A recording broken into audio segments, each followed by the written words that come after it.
காவிரி விவகாரத்தில் உச்சநீதிமன்றத்தில் வழக்கு தொடரப்பட்டுள்ளதாக முதலமைச்சர் விஜய் அறிவித்துள்ளார். காவிரி மேலாண்மை ஆணைய உத்தரவை நடைமுறைப்படுத்த கோரி மனு தாக்கல் செய்யப்பட்டுள்ளதாக கூறப்பட்டுள்ளது.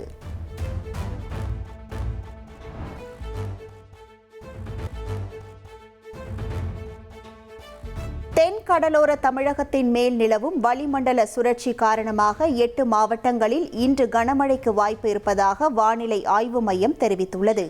கோவை, நீலகிரி, தேனி, திருவண்ணாமலை, விழுப்புரம், கடலூர், காஞ்சிபுரம், செங்கல்பட்டு ஆகிய மாவட்டங்களில் கனமழை பெய்யும் என எச்சரிக்கப்பட்டுள்ளது.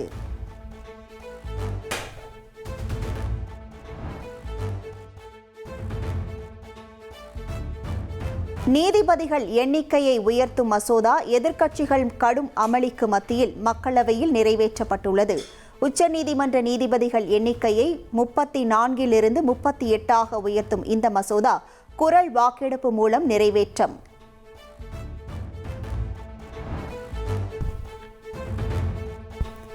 முதலமைச்சர் விஜய் அரசின் முதல் வேளாண் பட்ஜெட் 2 நாட்களில் தாக்கல் செய்யப்பட உள்ள நிலையில் அமைச்சர் வினோத் ஆலோசனை. தலைமை செயலகத்தில் நடைபெற்ற ஆலோசனை கூட்டத்தில் வேளாண் துறை செயலாளர்கள் மற்றும் அதிகாரிகள் பங்கேற்பு.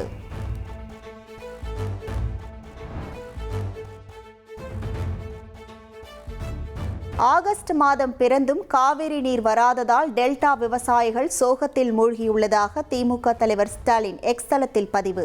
விவசாயிகளுக்கு உடனடியாக குறுவை சிறப்பு நிவாரண தொகுப்பு வழங்கி டெல்டாவை வறட்சி மாவட்டங்களாக அறிவிக்க வேண்டும் என்றும் வலியுறுத்தல்.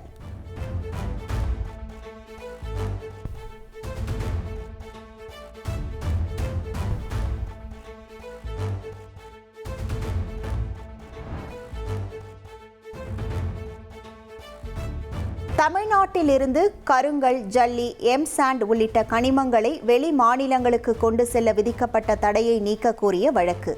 விரிவான பதில் மனுவை அறிக்கையாக தாக்கல் செய்ய தமிழ்நாடு அரசுக்கு உயர்நீதிமன்ற மதுரை அமர்வு உத்தரவு.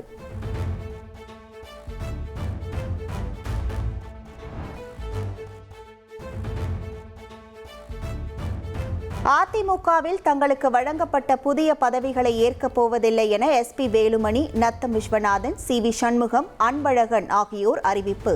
தோல்விக்கான காரணங்களை ஆராயாமல் நிர்வாகிகளை நீக்கி வருவதாகவும் மூவரும் கூட்டாக பேட்டி.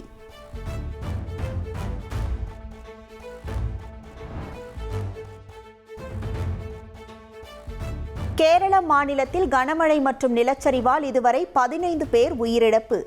7 பேர் மாயமான நிலையில் உயிரிழந்தோரின் எண்ணிக்கை 15 பேர் பலியானதாகவும் இறந்தவர்களின் குடும்பத்திற்கு 8 லட்சம் ரூபாய் வழங்கப்படும் எனவும் கேரள முதலமைச்சர் அறிவிப்பு.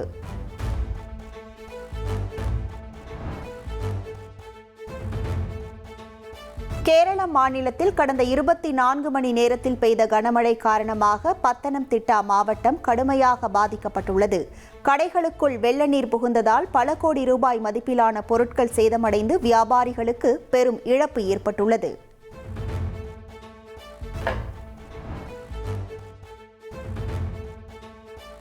முன்னாள் அமைச்சர் வேலுமணிக்கு எதிரான டெண்டர் முறைகேடு வழக்கில் சென்னை உயர்நீதிமன்றம் சரமாரி கேள்வி எழுப்பியுள்ளது. குற்றம் சாட்டப்பட்ட 2 IAS அதிகாரிகளுக்கு மட்டும் ஏன் சிறப்பு சலுகை வழங்கப்பட்டது என நீதிபதிகள் காட்டம்.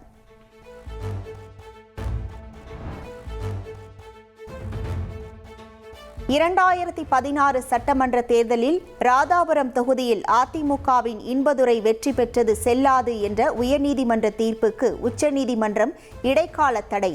இன்பதுரையின் மேல்முறையீட்டு மனுவுக்கு பதிலளிக்கவும் அவரை எதிர்த்து போட்டியிட்ட திமுகவின் அப்பாவுக்கு உச்சநீதிமன்றம் நோட்டீஸ்.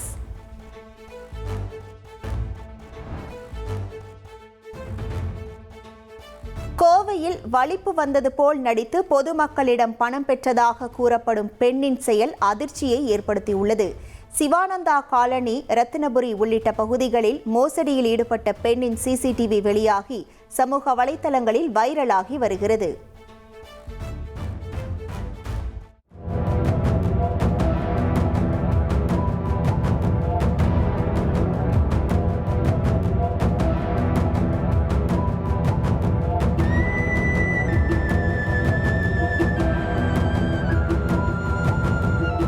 நான் இங்கே ஒரு வீடியோ எடுத்துட்டு இருக்கேன், போலீஸில் பிடிச்சி கொடுத்துருவேன் கண்டிப்பாக.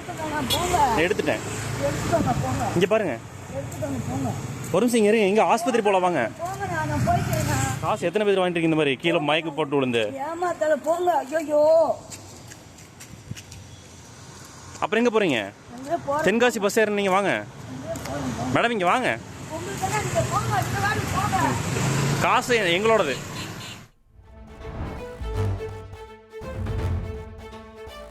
பிரதமர் மோடி, மத்திய நிதியமைச்சர் நிர்மலா சீதாராமன் உள்ளிட்டோரின் டீப் ஃபேக் ஏஐ வீடியோக்களை பயன்படுத்தி தமிழகத்தில் 2 பேரிடம் 4 கோடி ரூபாய் மோசடி.